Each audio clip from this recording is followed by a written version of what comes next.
Welcome everybody to Rewind the Times. Everybody's having a good morning. This is a morning edition. Oh man, the clock's moved an hour ahead and it really screwed up my time, especially at work. Oh man, I usually do things on a certain pattern, and it just messed everything up at work tonight. I forgot the clocks were springing ahead, so hopefully you guys didn't get messed up at work. Hopefully it doesn't mess up your day. My main reason coming on today is I wanted to talk about I seen Scream 6 last night. As most people know, I love horror. Horror is my favorite genre. I love horror movies in general. Friday the 13th, Jason Voorhees is my favorite horror person, horror icon, as you can say. But I grew up, be 43 years old in September, and I grew up on Scream. I love the Scream movies. I love them all, and I think what I like about the Scream movies that is so different from the other movies is that it's a whodunit, which I absolutely love, but I love the fact that it's it could be real. And what I mean by that is it's not like Freddy Krueger or Jason Voorhees or Chucky or Jaws. It's none of those people. It's literally anybody can be behind the mask and anybody can kill you. And in the world we live in the society we live in, shit like that can happen. And that's what I've always liked about the Scream movies, the realism.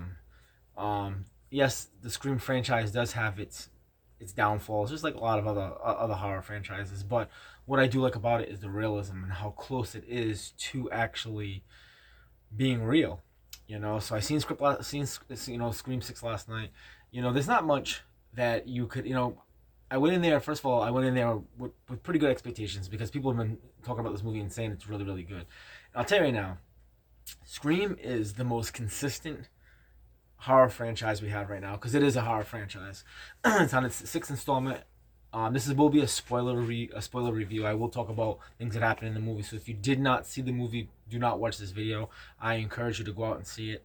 So I'm gonna give my best interpretation of the movie and tell you the things I like about it, not like about it. But like I said, man, going into a sixth installment of this movie, it's kind of like how can you reinvent yourself? How can you what can you show us that we haven't seen? And first of all, it's a really good movie. If I had to rate my movies out of 5, I'd give it like a 4.5 out of 5. It was that good. The opening kill scene is amazing. It's something that we've never seen before. It's so hard to outdo. First of all, the Scream franchise is known for having an amazing opening kill scene. It always has. But these last two movies, these new directors have definitely taken the movie and gone into a new direction. And what I mean by that is in Scream 5, it's the first time there's actually a survivor in the opening kill scene. Tara survives. And in this one, it's so cool because it takes a film professor and she's going on a date, and her date is Ghostface. And Ghostface gets her in an alleyway and kills her. And then all of a sudden, as he kills her, he takes off his mask and it shows who the killer is. And at first, I looked at my girlfriend. I'm like, she looked at me and I looked at her and I was like, where are they going with this movie? Are we going to watch Scream? Are we going to see a Scream movie through the eyes of the killer? Which would have been pretty cool. Something we've never seen before. But no, he was one of the killers. And he ended up getting killed by another Ghostface. So that was really cool how they did that. It really it just blew my mind. 6 movies in and they're still doing something fresh, and I love that. I love that because, like I said, it's so hard to reinvent yourself, especially six movies into a franchise. It's so hard. You know what I mean? Like Friday the 13th. I love it. I can watch all of them. Matter of fact, I do watch all of them, but some of them, and it's kind of like the same formula. You resurrect Jason, you kill Jason. You resurrect Jason, you kill Jason. I think that's why one of my favorite Friday the 13th movies, not to go on that because this is a Scream review, is I love part 2 because it's Friday the 13th part 2 because it's not Jason Voorhees' mom. It's the introduction to Jason Voorhees, and I love part 5 because part 5 is like this movie. It's a whodunit. It's not Jason Voorhees. It's an imposter Jason Voorhees, and I love that about part 5, A New Beginning. It's it's part five is like the black sheep of Friday the 13th franchise. It doesn't get enough credit, and it really is a good movie. But I'll talk about that for another day. But one thing about the Scream Six that I was worried about is that if they're taking the setting and they're taking it out of Woodsboro and they're moving it somewhere completely different. And they have done it before. Scream 3, they've done it before in California. But with this one, they went to New York with it. And the running joke kind of is if you've seen Friday the 13th Part 8, Jason Takes Manhattan, it's pretty much Jason takes a boat ride to Manhattan because they show like 15 minutes out of a 2-hour movie of them in New York. Well, this, you can tell they're in New York. There's beautiful settings, there's beautiful sceneries. A lot of the kill scenes in this movie is based in New York. There's a subway scene. There's a scene where one of the girls is getting killed and they're in a building. And I mean, it's just awesome. It's just really awesome. An awesome background to this movie. So it is a great movie. It really is good. The movie had me on the edge of my seat. Like I said, man, the kills are so much bloodier. They're so much more disgusting. Especially with Ghostface. Like I said, he kills with a knife. He kills with a buck knife. It's about this big.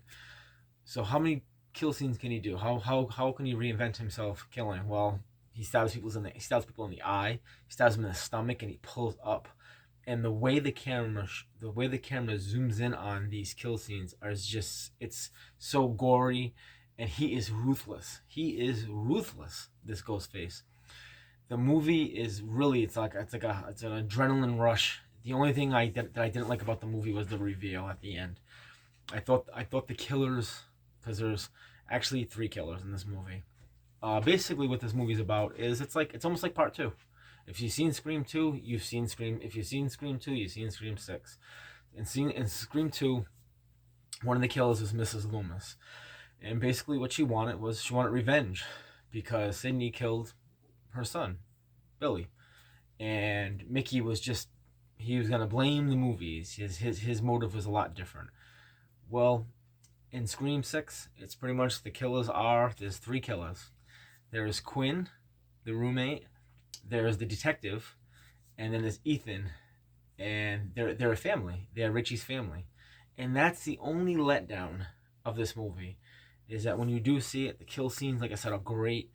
And there's a lot of things that I love that they show in the commercials, the videos for this movie that they show, the previews. But when you see the killers, it's such a letdown. And the reason I'm going to say it's a letdown is because I'm the type of person that, after I watch the movie, in my mind, I know that Ghostface is played by a stunt actor, and at the end, the actors that are portraying Ghostface put the mask on and put the costume on. But what I don't like is, I'll give you an example. Part 1's killers, and the reason Scream is so amazing and one of literally the best horror movies of all time is because, first of all, it was reinventing horror in a time where horror was dying. But Billy and Stu are really, when you watch that movie, you can tell that they are. I believe I believe at all times that they're actually in the costume killing their victims. It gets kind of far fetched, and it gets kind of like you gotta kind of let your disbelief go of things when women stop becoming the killers. And I'm not discriminating against women or anything like that, but I'll give you an example. In Scream 5, when Amber kills Dewey, when Ghostface is standing next to Dewey, Ghostface is like 6'1". Dewey is like 6'1", 6'2". And then when you look at Amber, she's a small girl, and what is she, 4'11"? Stuff like that is, and I know you just have to let your mind go with it and go, but I am the type of person that I get so into these movies, and I love the guessing. I really do listen. I listen to everything. That the cast says in these movies. In Scream 6, right from the beginning, you will pretty much be able to guess who the killers are. When I watched Scream 5, I didn't have any idea who the killers were. I had maybe one, and that was Amber, who's played by was it Mikey Madison?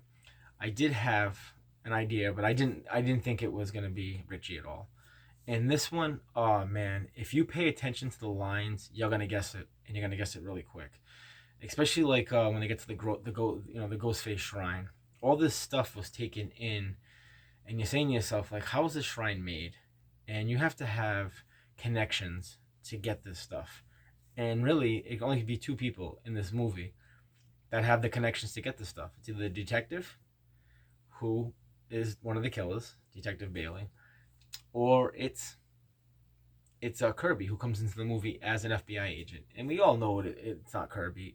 There was a little bit. She does come off a little sketchy, but I think we all believe that it's not Kirby because she survived Scream 4, and she's awesome in this. Her scenes are really good in this.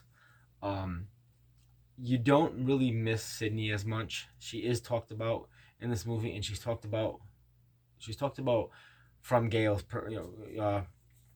it comes out of Gale's mouth, and I like that because it's like an OG. One of the OGs of the franchise talks about one of the OGs of this franchise, and I like that.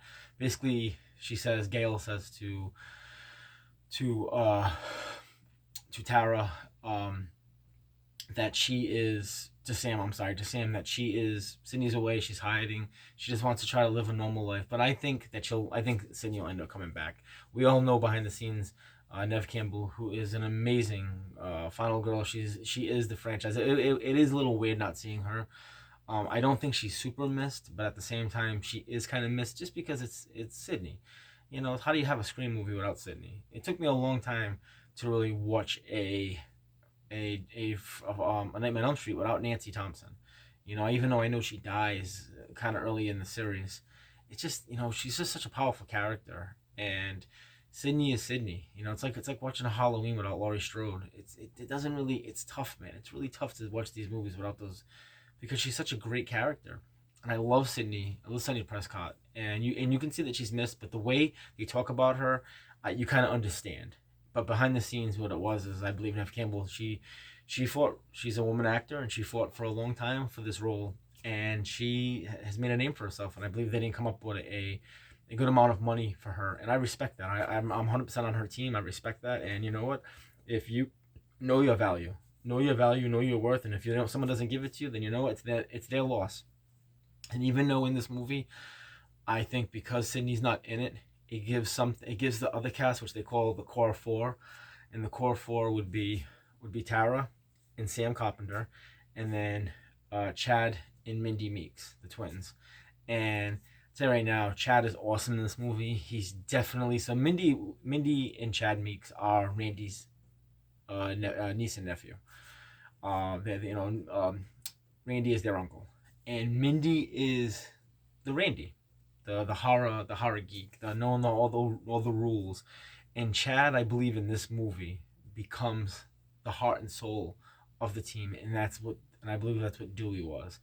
I believe when with the original cast, when you had Sydney, which is the badass final girl, you had Gale, which is the kick-ass sidekick, the kind of the Robin to the Batman, as I'd say. And then you had Dewey, who's the heart and soul, the sweetness of the movie. That's definitely what Chad is in this movie. He has a lot of heart. You can tell he looks at this group as a family, because you have like Sam, who, first of all, Melissa Borrega, I think her name is. She did an amazing job of acting in this film. Man, she stepped up her acting level, her acting to another whole level. Um, Jenna Ortega, who plays Tara Carpenter, she's awesome. Tara's awesome. First of all, Jenna's an awesome actress. So I kind of like look at them together as one Sydney Prescott. So if I take the Carpenter sisters, that are two people, and I make them as one, they'd be the one final girls. And then you have Mindy, who's like the sidekick, but she's like the Randy. And then you have Chad, who's like the Dewey. So that's the core four. I'll tell you right now, you have to really let your mind go, because some of these stabbings, especially with Chad, because Chad, all the whole core four survives. Um, some of these kill scenes where, dude, Chad should be dead. Chad was pretty much a pincushion, and he got stabbed, I don't know, 40 million times in one of the end scenes. And how this dude is standing. First of all, he got stabbed multiple times in Scream 5, and where he got stabbed in his thighs, and how he bled to death. He got stabbed in his thighs and then his chest.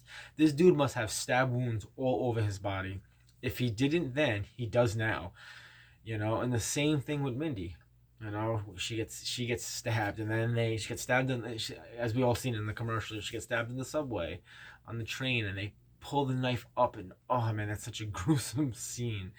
And it's just like, dude, like how are these people surviving this? They must have like multiple organs or something, because you're happy that they survived because you want to see the core four together, but at the same time, it's unrealistic. You just know that it's like maybe adrenaline would get you through some of these kills, or attempted kills, I should say. But realistically, dude, there's no way Chad should be living. There's just no way. Because at the end, like I said, there's a total of 4 kills, but 3 main ones. Um, and the 3 main killers are Richie's family. So the detective is the father, Quinn is Richie's sister, and then Ethan is Richie's brother. And they pretty much, their motive is they want revenge. They want revenge because of Sam killing their son. But not for nothing, if you've seen part 5, he deserved it. So it's like, what do you, if anything, man, it's a stupid motive. It's just like part 2. You know what I mean? But at the end of the day, it's hard to come up with something original when you're 6 installments in, and it's hard. And I'll tell you now, Scream is a franchise that, like I said, at the beginning of this video, is the most consistent out of all of them. You kind of know what you get when you're going into a Scream movie, and I felt like it was a Scream movie up until the point of the reveal. The movie was great, man.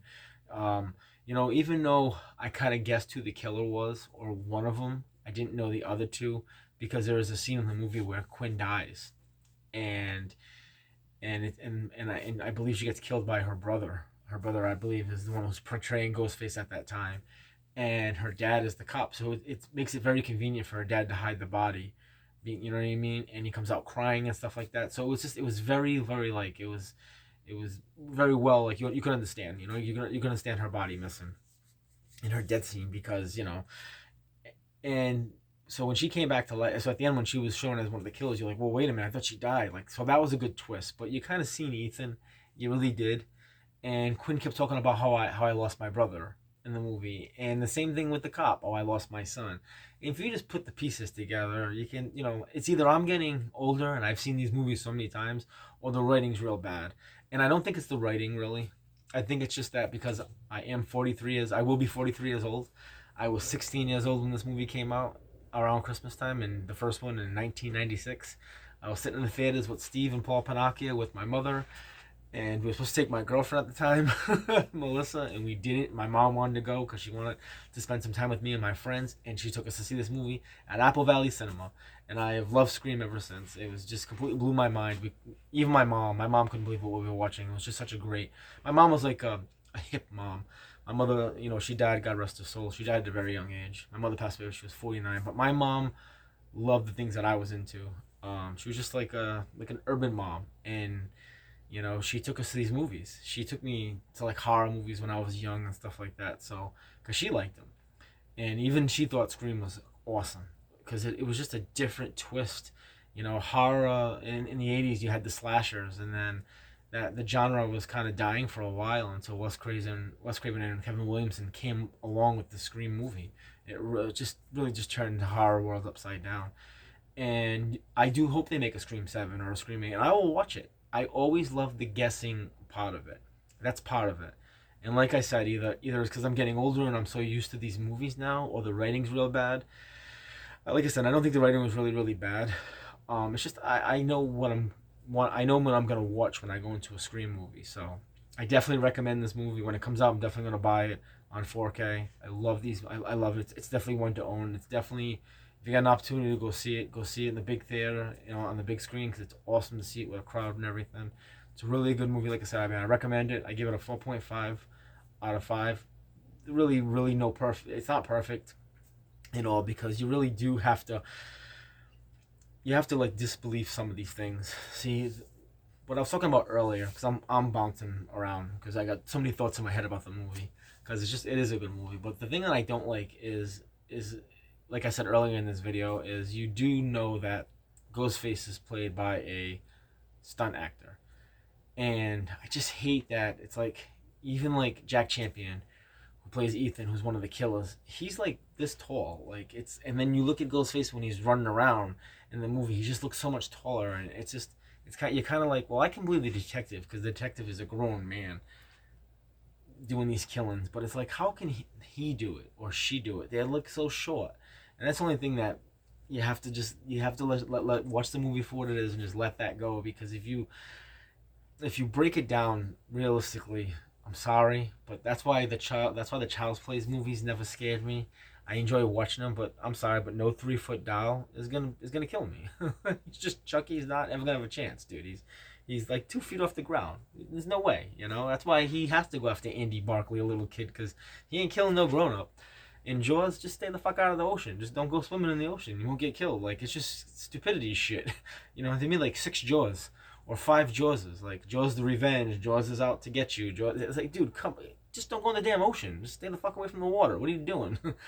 You know, and you know, it's just, I, there has to be in my mind. There's like some realism to it, and that's something I don't like about sometimes with the Scream killers, and that's why, you know, Billy and Stu were so perfect, because they were tall men, and I'm not discriminating against women. Please don't. I'm not. That's not what I'm saying. But I could believe, you know, especially when some of the kill scenes, you're picking up a dude and you're slamming him on the ground and stabbing him, and having to overpower that person. It's kind of hard sometimes to see a little dainty woman that is picked as the killer doing it, because you're like, wait a minute, man, she's so small. Like, I can't picture her killing someone. You know, the Scream 5 one really blows my mind, when Amber killed Dewey, because you see them standing close to close, face to face, and it's just like, no way. Ghostface is almost as tall as Dewey, or taller, and then when you see Amber, she's not that tall, and she's really scrawny, and it's just like, ugh, man, you know what I mean? That's the only thing I hate about the whodunits in the Scream. But well, listen, I recommend this movie. It's a great movie. It's a roller coaster ride. It's up and downs, and if you pay attention to the movie from the beginning, this is a spoiler review, so I'm talking about who the killers are now. But if you go into these movies and you listen to it, you know, like I do, or like a lot of other people, you kind of figure out who the killer is. So listen, man, I'm gonna head and get some sleep. Just gotta work.